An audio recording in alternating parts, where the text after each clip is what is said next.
Greetings, ladies and gentlemen, and welcome to my prediction for the upcoming death battle between Android 18 and Captain Marvel. In this video, I will be covering the characters' backstories, their powers and capabilities, why these characters were paired against each other, and then finally, my prediction for who I think is going to win. Let's begin. First is Android 18. In the Dragon Ball universe on the planet Earth, one of the most powerful military forces to ever exist was the Red Ribbon Army. Unfortunately for them, they got obliterated by a kung fu space monkey called Goku. The founder and head scientist of the Red Ribbon Army, Dr. Gero, wasn't too pleased with this, so he set about creating robotic killers with the sole purpose of murdering Goku. The 18th of these creations was, get this, Android 18. Despite the name, Android 18 is actually a cyborg. She was originally just an ordinary human child, but she and her twin brother were kidnapped by Dr. Gero and turned into cybernetically enhanced fighting machines. These enhancements made her very powerful. Too powerful, in fact, as when she and her brother were deployed against Goku's allies, they immediately turned on Gero and beheaded him. They then went on to smash Goku's allies, with Android 18 curb-stomping Super Saiyan Vegeta and Super Saiyan Trunks. 18 then went on a road trip. She was then eaten by a Bugman. Luckily, a different kung fu space monkey punched the Bugman so hard that he spat her back out. Later, a kung fu monk guy by the name of Krillin used a magic wish dragon to remove some bombs that had been implanted in androids 18 and 17 by Dr. Gero. 18 was so grateful that she married Krillin, had his kid, and became a housewife for the rest of her life. The end. That's her story. Now, before I cover Android 18's capabilities, there are a couple of things I need to say. Android 18 has very few feats, which means that the majority of my analysis on her will be conjecture. Now, I'm not happy about that. I'd much rather use cold, hard facts, but since conjecture is all I have to work with, that's what I'm going to use. Now, that by itself wouldn't normally be noteworthy, but there's an issue. You see, unlike facts, conjecture tends to rely heavily upon interpretation, and interpretation is much more vulnerable to being influenced by bias. That's a problem for me because, full disclosure, I despise this series. I used to be one of the biggest Dragon Ball haters you were likely to meet. I've toned that down in recent years, due in large part to the excellent work of Team 4-Star, but nonetheless, I still strongly dislike the franchise. Now, I want to be real with you guys for a moment and say that we all have biases. We all have opinions and perspectives that affect our view of the world, and we don't really get a choice about it. But while we may not get to choose whether we have biases, we do get to choose whether those biases affect our actions. I may dislike Dragon Ball, but I swear I have done everything in my power to look at this character as fairly as possible. Because if there's one thing this series is about, it's about self-improvement. Bias is a well-known and long-standing enemy in this series, and one that I have been combating since day one. I've had varying degrees of success in this pursuit. Sometimes I beat it, sometimes I don't, but I always try, and I am always trying to get better. That's why I wanted to tell you guys about this. I wanted you to know that I am biased against Dragon Ball, but I also wanted you to know that I have fought against that bias every step of the way in researching this character so as to give you as fair and objective an analysis as I possibly can. Whether I managed to do her justice, only time will tell, but nonetheless, I did my best. Now let's talk about how I analyzed Android 18. Dragon Ball has a long and muddled history in the Versus community, due in large part to there being a lot of misconceptions about what these characters can do. To be clear, these characters are capable of some pretty absurd things, but they have limits, and those limits are not nearly as astronomical as some people seem to think. For example, there's this idea floating around that every single Dragon Ball character can move faster than the speed of light, and that's just not true at all. Moving faster than the human eye can track does not mean they're moving faster than light. That's not how the human brain works at all. You only have to move a few thousand miles per hour to be too fast for a human to track, and while that's impressive and all, that's nothing compared to light. These characters have numerous instances of them traveling specific distances and specific time frames that shows that they are not moving at light speed. And that's just one of many misconceptions, which is as good a segue as any to say that for the purposes of this analysis, I will not be looking at power levels. They have long since been shown to be meaningless by both the in-universe characters and the creator of the series. Therefore, I will not be looking at them. Something else I will not be looking at is power scaling. If you're unfamiliar with the concept, power scaling is the theory that Android 18 is capable of anything that quote-unquote lesser characters from previous arcs are capable of. This is not logical or scientific in the least. I've made an entire video discussing why power scaling is rarely rational, and even when it is, it's rarely useful. Power scaling can work in a series where it has extensive support in-universe, but Dragon Ball is not one of those series, and even if it were, it doesn't matter with regards to 18, because she is nothing like anything that has come before or after her. Unlike the majority of the cast, her power does not come from muscles or ki. It comes entirely from her cybernetic enhancements. Any similarities between her abilities and the abilities of other characters are superficial. She can make energy blasts, same as the others, but her blasts come from an internal generator, not ki.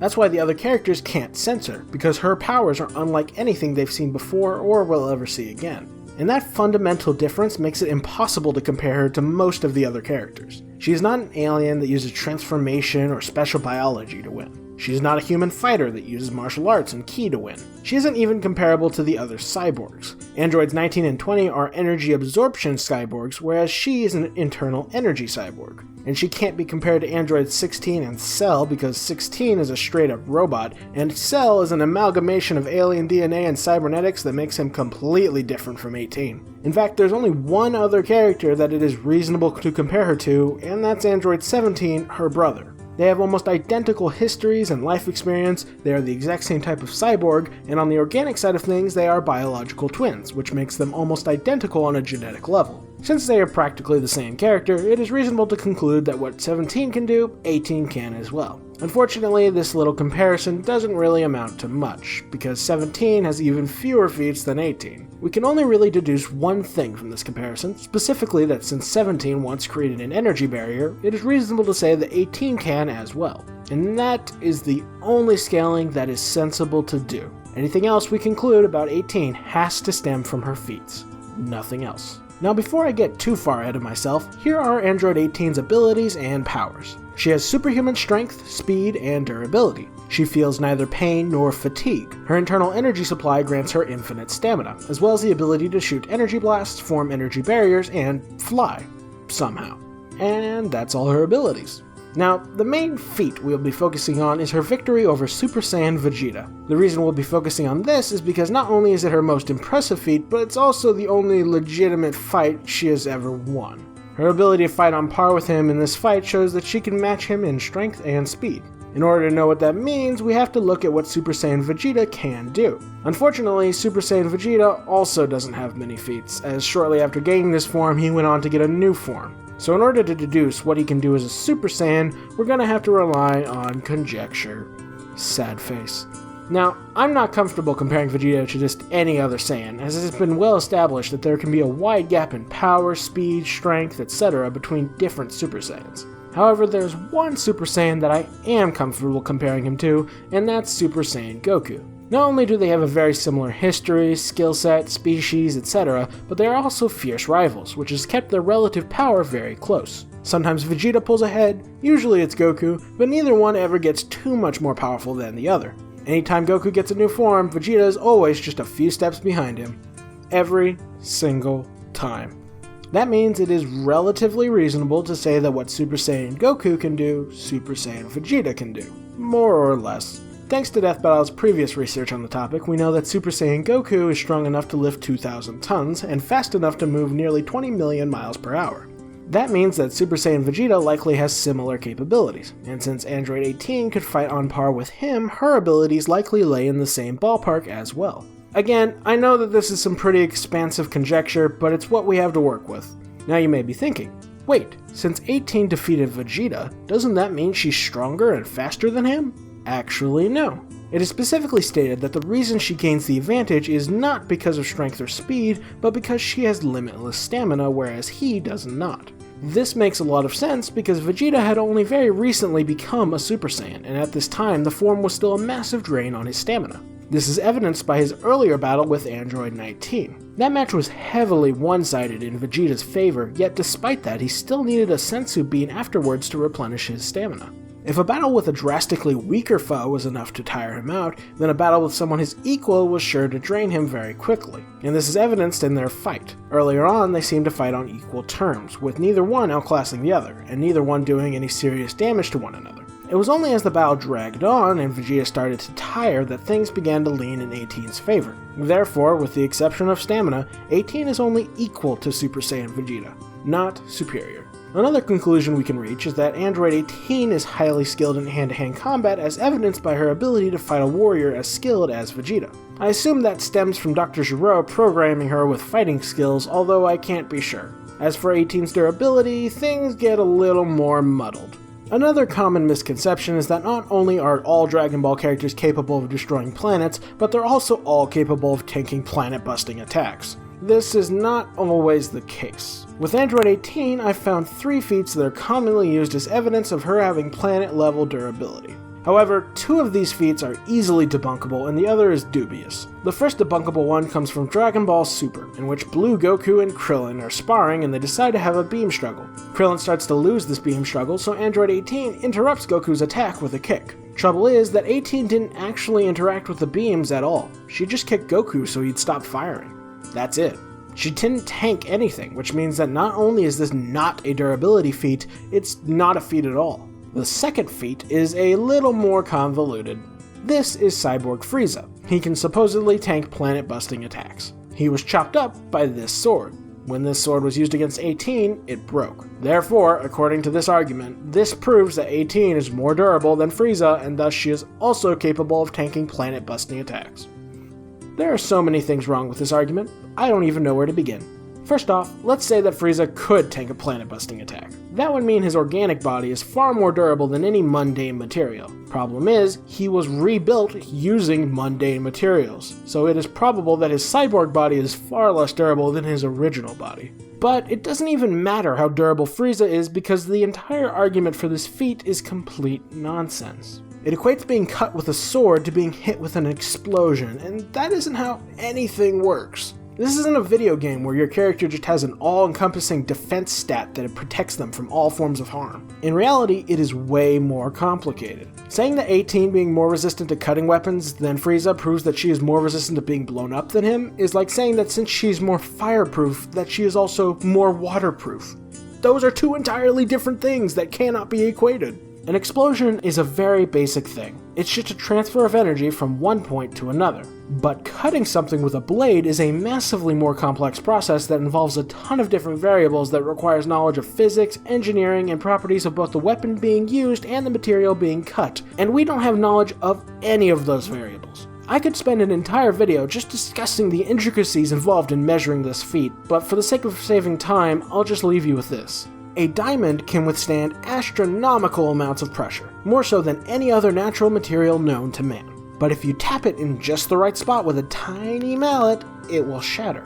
By contrast, steel cannot withstand anywhere near as much pressure as a diamond, but it is far more difficult to break. You get what I'm saying? Frieza could very well be like a diamond, highly resistant to raw force but vulnerable to cutting tools, whereas 18 could be like steel, highly resistant to cutting tools but not nearly as resistant to raw force. Or they could have entirely different properties, and since we have no way of knowing what those properties are, we can't really deduce anything from this feat. We can't even conclude that 18 is resistant to cutting weapons because this isn't a regular sword. It's a mystical mumbo-jumbo magic sword, which ruins everything. Magic doesn't have to follow the rules of logic or science, which means the properties of the sword are completely impossible to deduce. We can't even conclude that 18 is resistant to magic swords because that's applying logic to something that logic doesn't apply to. For all we know, this magic sword and other magic swords have completely different properties and interactions. So, in short, the only thing we can conclude from Android 18 not being hurt by this sword is that Android 18 cannot be hurt by this sword. That's it. Worthless feat. Moving on. The third durability feat is the only one that holds any water. In her fight with Super Saiyan Vegeta, she tanked an energy blast from him which could theoretically have been powerful enough to destroy a planet. I personally doubt it. Not only was this not a named attack, but Vegeta had just stated that he was holding back on his energy attacks so as to not destroy the planet. However, while I personally doubt that this was a planet-busting attack, I can't be certain. Vegeta isn't exactly known for holding back, and maybe he changed his mind. Regardless, for the sake of doing her justice and showing her at her maximum potential, I have to assume that this was a planet-busting attack, which means I have to assume that she has planet-level durability. The final thing we will be looking at for Android 18 is the power of her energy blasts. Again, a common misconception is that every Dragon Ball character can destroy planets, and since Frieza, a previous quote-unquote lesser villain, had the ability to destroy planets, then, according to the argument, 18 must be able to as well. No. I've already explained why comparing her to Frieza is completely irrational. In addition, she has never destroyed any planets. The most impressive feat of destruction she has going for her is that in the alternate timeline, she destroyed some cities. That's it. It has never been shown, stated, or implied that she can do anything more than that. Furthermore, it makes no sense for Dr. Gero to have given her that sort of power. It made sense for Frieza to have the ability to destroy planets because he's a galactic conqueror, but Gero isn't. He just wants to conquer the Earth. So why would he give his androids, who he knows are capable of malfunctioning, the ability to accidentally destroy the planet that he wants to own? That makes zero sense. So the fact that 18 has never destroyed planets, has never been stated or implied to be able to destroy planets, and that it makes zero sense for her to have the ability to destroy planets isn't enough to convince you that she cannot destroy planets, then here is a little bit of conjecture icing on the cake. This is Android 16. He is an android Gero never wanted to deploy because he is too dangerous and powerful, and he could, quote, kill us all, with us all consisting of androids 17, 18, and 20. So 16 is more powerful than those three combined. Now, 16 has a kamikaze attack in which he detonates a bomb in his chest to destroy foes that are too powerful for 16 to destroy with just his base abilities. This bomb can destroy the planet. So to recap, this bomb can destroy planets, and it is capable of far more destruction than anything 16 can do with just his base abilities. 16's base abilities are enough to make him more powerful than androids 17, 18, and 20 combined, and android 18 is just one part of that trio. When you look at it like this, it becomes extremely apparent that 18 is a long ways away from being capable of destroying planets. And that is everything I know about Android 18. Now for Captain Marvel, aka Carol Danvers. In the Marvel Universe on the planet Earth, Carol grew up in the late 50s and 60s in the United States and as such was told all her life that she should just marry a man and become a housewife. But she wasn't down with that, so to show her family that she's an independent woman who don't need no man, at the age of 18 she signed up with the US Air Force and she very quickly became one of their best pilots. She even went on to be a secret agent for both the Air Force Intelligence and the CIA. She then decided to become NASA's head of security at Cape Canaveral. This is where her life took a turn for the weird. You see, there's this race of alien galactic conquerors called the Kree, and one of their greatest soldiers was a superhero called Captain Marvel. However, he wasn't down with how evil his people had become, so he decided to betray the Kree Empire and instead defend Earth. However, his battles with the evil aliens tended to take place near Cape Canaveral, which inevitably involved Carol Danvers. Namely, she was kidnapped by one of his enemies. Captain Marvel saved her, of course, but in the process a science doohickey exploded, and the radiation from it somehow copied Captain Marvel's DNA onto Carol, turning her into a Kree-human hybrid. This not only granted her superpowers, but it also imprinted Captain Marvel's mind onto Carol. This granted her extensive knowledge of Kree culture, technology, and warfare, as well as much of Captain Marvel's skill, memories, and warrior instinct. With her newfound powers and skills, Carol debuted as a new superheroine called Miss Marvel. She operated independently for a bit before joining the Avengers in New York City.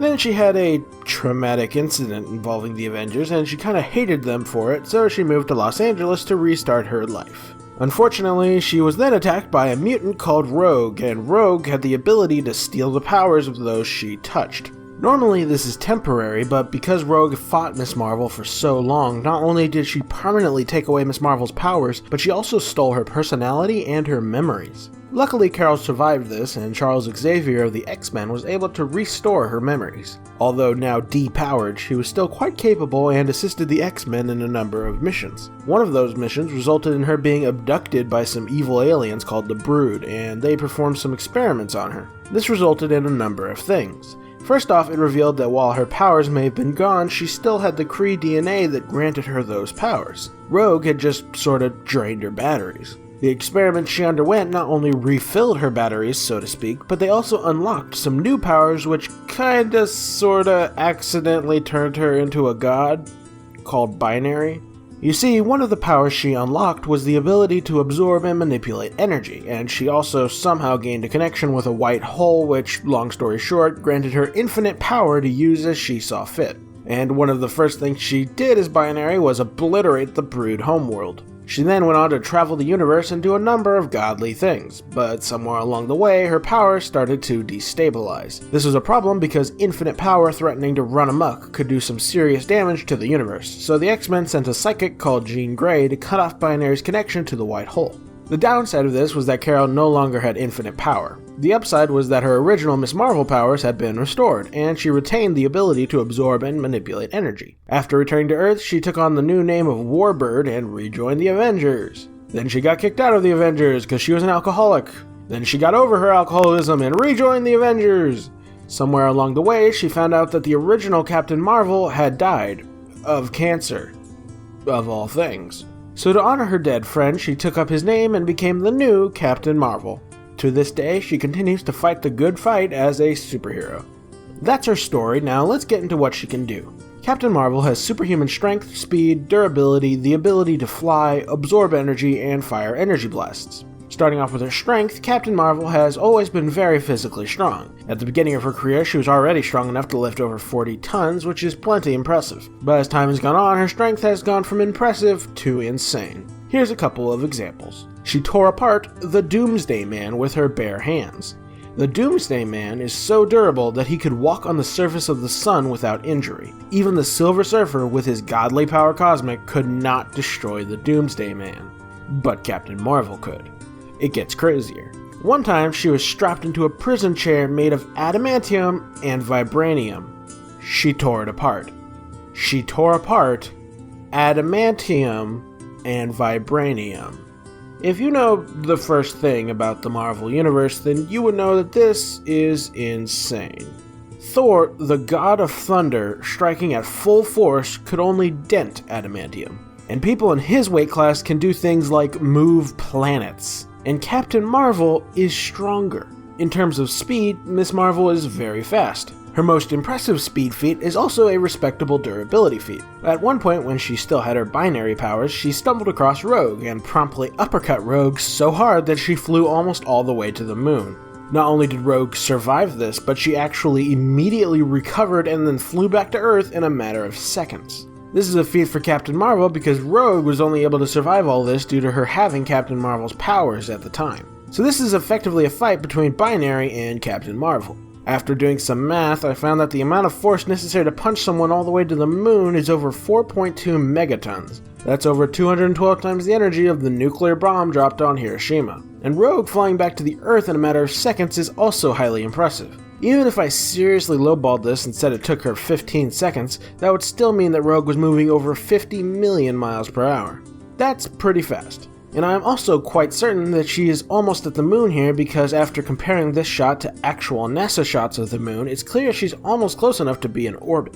Oh, and if it wasn't clear, she can breathe in space. In terms of durability, Captain Marvel has tanked hits from some of Marvel's strongest characters. She survived hits from Wonder Man, who is generally considered to be one of the few Avengers that can go toe-to-toe with Thor in raw strength. She also tanked a hit from Hyperion, who, when two alternate universe Earths were beginning to collide with each other, was strong enough to hold those Earths apart with his bare hands.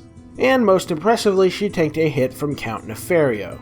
Remember Wonder Man? Well, Count Nefario literally has Wonder Man's powers multiplied by 100. So this is a guy who is quite literally 100 times more powerful than physical gods. Not only does he curb stomp Thor whenever they fight, but he actually curb stomps the entire Avengers. So this guy packs a punch that is effectively equal to 100 Thors attacking at once. And Captain Marvel tanked a hit from this guy and survived. So her durability is off the charts. If that wasn't enough, Captain Marvel also has a healing factor. Her base healing factor is pretty good. Not as good as some Marvel characters, but still superhuman. However, in recent years, she received a boost to her healing from an alien, and that boost made it so that her healing factor was, quote, superior to Wolverine's. Now, it's unclear if she retained that boost, but even without it, her base healing factor is still pretty good, and if she wants some extra healing, she can just absorb some energy. You see, Captain Marvel can absorb almost any type of energy, including electricity, sound, light, radio waves, and even magic. Absorbing energy of any variety will not only heal her and restore her stamina, but it also boosts her strength, speed, and durability. And of course she can release the energy in the form of her energy blasts. However, Captain Marvel does not just absorb the energy, she multiplies it. She can absorb just a little bit of sunlight and then release it with enough force to knock a human off their feet. And once she starts absorbing some serious power, things start getting crazy again. For example, one time she absorbed a nuclear bomb, and afterwards she was powerful enough to knock out the Sentry. If you don't know who the Sentry is, he's one of Marvel's most powerful characters. He moves faster than light and has the power of 1,000,000 exploding stars. As such, a nuke normally wouldn't even scratch him. But after absorbing the nuke and multiplying its power, Captain Marvel was powerful enough to knock him out with one punch, despite the fact that he was in a berserker rage at the time. So needless to say, her energy absorption is quite impressive. One of her lesser known abilities is her supervision, which allows her to see things on a microscopic level. And her final ability is her seventh sense. This ability is kinda useless. In theory, it should act like a spider sense and warn her of danger while also letting her see the future, but it's incredibly inconsistent and activates at random. Captain Marvel has literally gone years at a time without her seventh sense activating once, so it's not really a reliable ability. In terms of skill, she is quite capable in hand-to-hand combat. She has been trained by the military, several superhero teams including the Avengers, the X-Men, and the Space Jammers, and her Kree memories granted her the skill of one trained by the deadliest warriors across 2 galaxies. She is also quite gifted with technology. Her knowledge of both human and alien tech has allowed her to achieve some pretty impressive things. She once engineered a pill that let her breathe underwater, and she also once built a spaceship from scratch, and she is more than capable of using that knowledge to her advantage in combat. On multiple occasions, she has, in very little time, used whatever technology was available to set up traps capable of incapacitating super beings as powerful as the Vision and the Super Skrull. And while we're at it, it's worth noting that Captain Marvel is very cunning and strategic in combat. She is more than willing to use whatever is available in the environment to her advantage, and she actively searches for weaknesses in her opponents to exploit. In terms of experience, she has been an active soldier and superhero for several decades, and she also has many years worth of combat experience that she absorbed from the original Captain Marvel. In addition, her total combat experience was doubled by an event called the House of M. Long story short, this event resulted in her gaining all of the memories of an alternate universe version of herself, and that version of herself had also acquired the combat experience of that universe's version of the original Captain Marvel, which means that Captain Marvel has access to 4 superhero soldiers worth of combat experience. And while flying isn't the most unique superpower, her skills as an ace pilot make her one of the most capable flyers in the galaxy. And the last thing I should address is that Captain Marvel has demonstrated the ability to ascend into her binary form for a short period of time. How long she can stay in this form is dependent upon the amount of energy she absorbs, but whether it's minutes or seconds, it's plenty of time to do some serious damage. Taking on this form grants her nigh cosmic levels of power, allowing her to do things like destroy planets and move faster than light. And when you're that fast, a few seconds is enough time to do a lot. As such, energy attacks are a big no-no against Captain Marvel unless you want to be on the receiving end of a cosmic beatdown. Now for weaknesses. Captain Marvel certainly has a lot of things going for her, but she still has her fair share of vulnerabilities, least of all being her short temper. She's not too difficult to piss off, and once she's mad, her ability to fight technically is going to be reduced. Another flaw is her pride. She had to fight tooth and nail for everything she has achieved in her life, and as such, she despises having to rely upon others. On multiple occasions, she has put herself in dangerous situations just to prove that she can handle things on her own. Another vulnerability is in her outfit, specifically that stupid scarf she always wears. Her outfit has changed a lot over the years, but she always incorporates that damn scarf, and every bad guy and their grandmother has used that to grab a hold of her and smash her into things. It may be fashionable, but it's not practical. A weakness with her energy absorption is that it is not an automatic defense. If she gets hit with an energy blast that she wasn't prepared for, she'll take the hit. She has to actively choose to absorb energy. And her absolute biggest weakness throughout her career is, funny enough, her humanity. Because she was originally human, she constantly assumes that she has limitations that she really doesn't have. When she first became a superhero, she would avoid bullets because she thought they could hurt her. This insistence that she is weaker than she really is has limited her growth throughout her life. Many of her most impressive achievements come from her just letting loose. She broke that adamantium when she was engulfed in bloodlust. While drunk, she once accidentally absorbed half of Seattle's electricity. The point I'm making is that if Captain Marvel has to bring her full force to bear at the start of a fight in order to win, then she's gonna have a hard time, because she has to be pressured for a bit before she really starts letting loose. Alright, that's everything I know about these two characters. Before I give my prediction, here are the reasons for why these characters were paired against each other. They are beautiful blonde bombshells. They are generally considered some of the most badass women in their respective series. They both have super strength, speed, durability, flight, and energy blasts. They both gain their abilities from being kidnapped and experimented on. They both have fought against and alongside gods. Both are skilled fighters. Both have a short temper. And their respective enhancements have made it so that their aging process has slowed, if not stopped entirely. Alright, now for my prediction. I think the winner of this death battle will be Captain Marvel. This was not a hard match to call. Looking at their base stats, Captain Marvel comes out ahead in most categories. In terms of strength, Android 18 could likely lift about 2,000 tons, but Captain Marvel can break adamantium. People who can move planets have a hard time breaking adamantium, and while I can't put an exact number to it, I can say that Captain Marvel's strength is leagues beyond Android 18. In terms of speed, 18 can likely move about 20 million miles per hour, whereas Captain Marvel can move over 57 million miles per hour.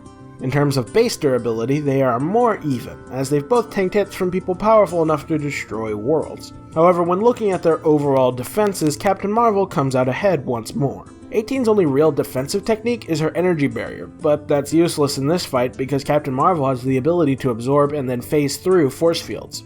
By contrast, Captain Marvel's energy absorption is a far more useful defensive technique, as Android 18 only really has two ways of killing people. She either beats them to death with melee attacks, or she incinerates them with energy blasts. Melee attacks won't do any good because 18 is nowhere near strong enough to do Captain Marvel any serious harm, and energy attacks will only make Captain Marvel stronger. And when comparing their energy blasts, technically 18 starts with the edge, but the second she uses them, Captain Marvel will absorb them, multiply their power, and then send them back, giving the advantage right back to Captain Marvel. Outside of their base stats, Captain Marvel also takes the edge in most of the minor categories. In terms of skill, they're both capable in hand-to-hand combat, but Captain Marvel has had far more actual training with some of the greatest warriors across multiple galaxies. In addition, Captain Marvel's history as an ace pilot gives her the edge in aerial combat. In terms of experience, Captain Marvel has decades upon decades of usable combat experience, whereas Android 18 has been in so few fights that I can count them on one hand.